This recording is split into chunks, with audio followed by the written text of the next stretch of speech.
سلام علیکم دوستان، در این ویدیو برایتان نشان میدیم که چگونه حساب در اپلیکیشن اسپاتیفای بسازیم و چگونه از آن استفاده بکنیم. دوستان، اپلیکیشن اسپاتیفای یک اپلیکیشن یا برنامه است که در آن ما میتوانیم هزاران خواندن را از هنرمندان مشهور جهان و به زبانهای مختلف پیدا بکنیم و گوش بگیریم. برای اینکه چگونه آن را دانلود و اینستال بکنیم و از آن استفاده بکنیم، لطفاً تا آخر ویدیو ما را همراهی نمایید. دوستان، پلی استور موبایلتان را باز بکنین. در قسمت بالا نام اپلیکیشن یا برنامه را میبینین، اسپاتیفای میوزیک اند پادکست. این اپلیکیشن رو در موبایل خود اینستال بکنین و زمانی که اینستال کردین بعد از اون بیاین بالای آن کلیک بکنین. در این قسمت بالای آن کلیک بکنین تا باز شود. زمانی که باز شد در این قسمت شما اگر خواسته باشین میتوانین که همراه حساب گوگلتان و یا حساب فیسبوکتان هم ایره با ساین این بکنین و حساب بسازین. و اگر نمیخواین همراه حساب گوگل و فیسبوکتان میتوانین توسط شماره تان یا اگر همراه شماره تان هم نمیخواین شما میتوانین که توسط ایمیل آدرستان حساب بسازین. اگر توسط ایمیل آدرستان خواستین در این قسمت بالای دکمه ساین اپ فری کلیک بکنین و بعد از اون در این قسمت ایمیل آدرستان رو وارد بکنین. زمانی که ایمیل آدرستان رو وارد کردین بعد از اون بالای دکمه نیکست در این قسمت کلیک بکنین. در اینجا برای حساب خود یک پسورد بدهین.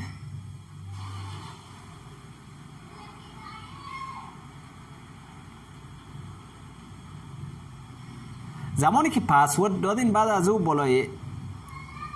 بالای دکمه نیکست در قسمت کلیک بکنین. در قسمت دوستان تاریخ تولدتان رو انتخاب بکنین. در کدام ماهی که به دنیا آمدین از قسمت انتخاب بکنین. در کدام روزی که به دنیا آمدین از قسمت انتخاب بکنین و در کدام سالی که به دنیا آمدین از قسمت انتخاب بکنین سال تولدتان را. و بعد از او بالای دکمه نیکست در قسمت پایین کلیک بکنین. در اینجا اگر شما خانم هستین فیمیل رو انتخاب بکنین، اگر مرد هستین میل رو انتخاب بکنین و بعد از اون در قسمت در اینجا نامتان رو نوشته بکنین. هر چی که نامتان است در این قسمت نوشته بکنین در اینجا و بعد از اون بالای دکمه کرییت اکانت بالای دکمه کلیک بکنین.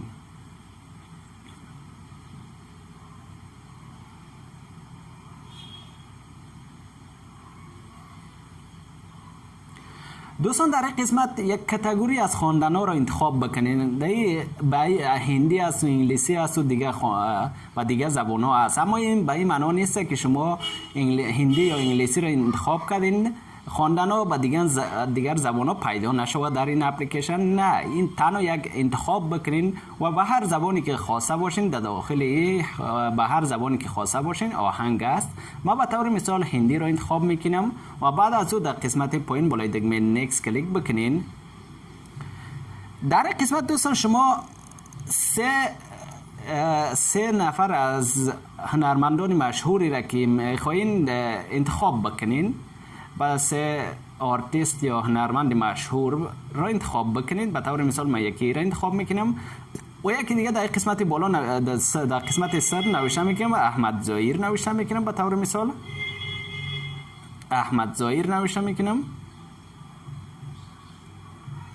احمد ظاهر در قسمت آمده انتخاب میکنم. یکی دیگه باید سه تا را انتخاب بکنیم. یکی دیگه هم نوشته میکنم فرادی دریا یا شما هر آوازخوانی را که میخواین آن را در این قسمت نوشته بکنین.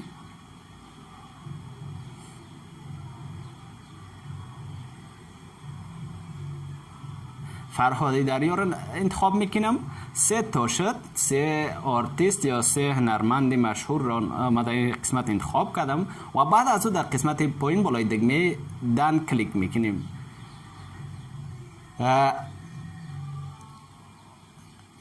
بله دوستان، حساب ما ساخته شد. در این قسمت شما لیست و کاتگوری های مختلف رو میبینین.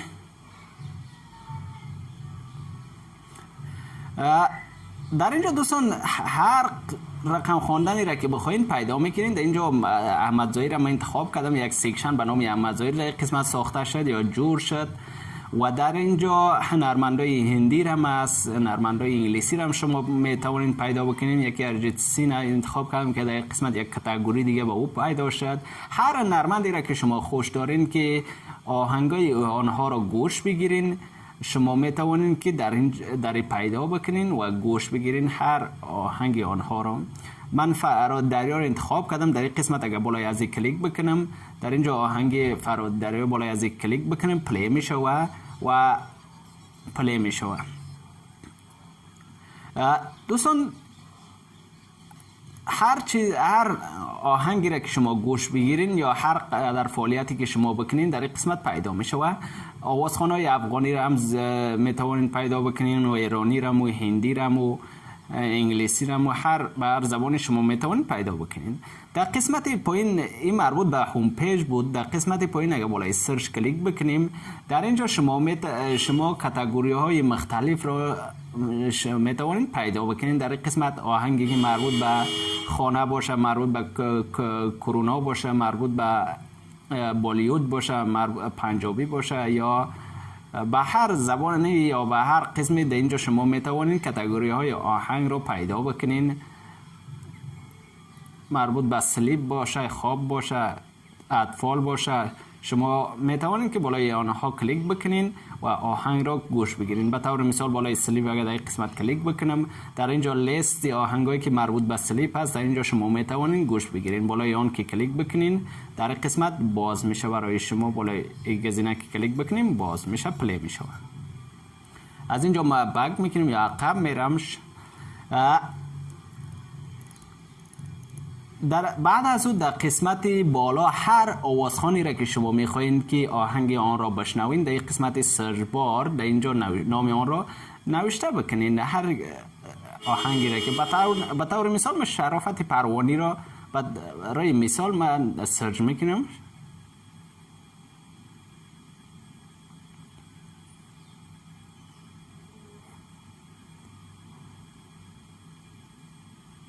شرافت پروانی که سرچ کردین دوستان در قسمت میایه یا هر آوازخوان دیگر شما میتوانین یکی به یکی بالای آهنگای آن کلیک بکنین و آن را گوش بگیرین. این هم مربوط به قسمت سرچ بارش بود. در قسمت پایین یک گزینه دیگه داریم لایبرری. بالای لایبرری کلیک میکنیم. هر آهنگی را که شما گوش کرده باشین یا لایک کرده باشین در قسمت لایبرری شما میتوانین آنها را پیدا بکنین یا هر هنرمندی را که شما انتخاب کرده باشین در قسمت شما میتوانین لیست آنها را پیدا بکنین. اگر میخواین که کدام هنرمند دیگر را در این لیست در اینجا اد بکنین یا اضافه بکنین، شما بالای اد آرتیست در قسمت کلیک بکنین و در اینجا میتوانین که هر هنرمند دیگر را که خواسته باشین در این قسمت اد بکنین، بالایش کلیک بکنین اد میشه. یا در قسمت سرچ نام آن را نوشته بکنین هر چی که است.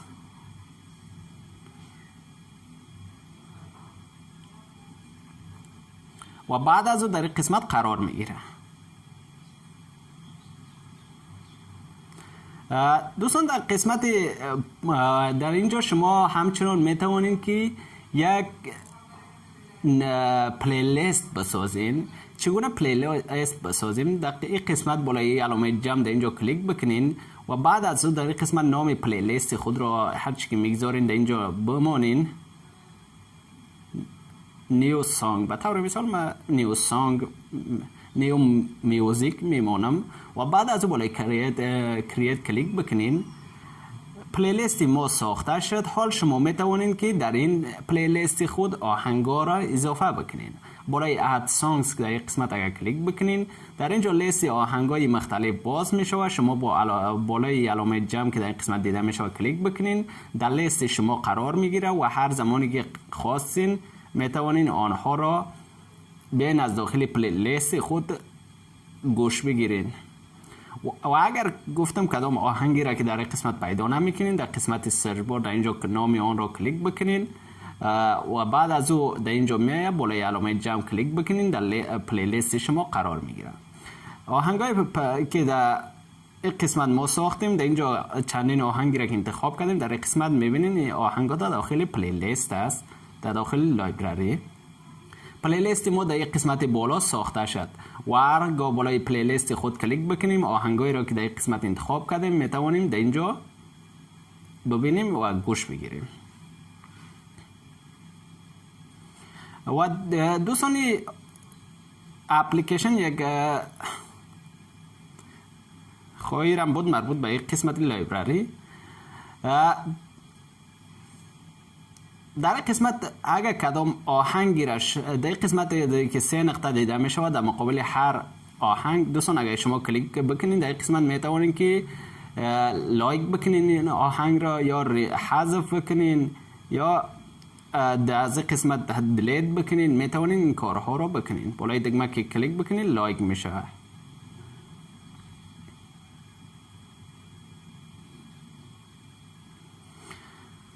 دوستان این بود طریقه استفاده، طریقه ساختن حساب در این اپلیکیشن. اگر این ویدیو خوشتان آمده باشه لطفاً کانال ما را سابسکرایب نمایین تا ویدیوهای بعدی. الله حافظتان.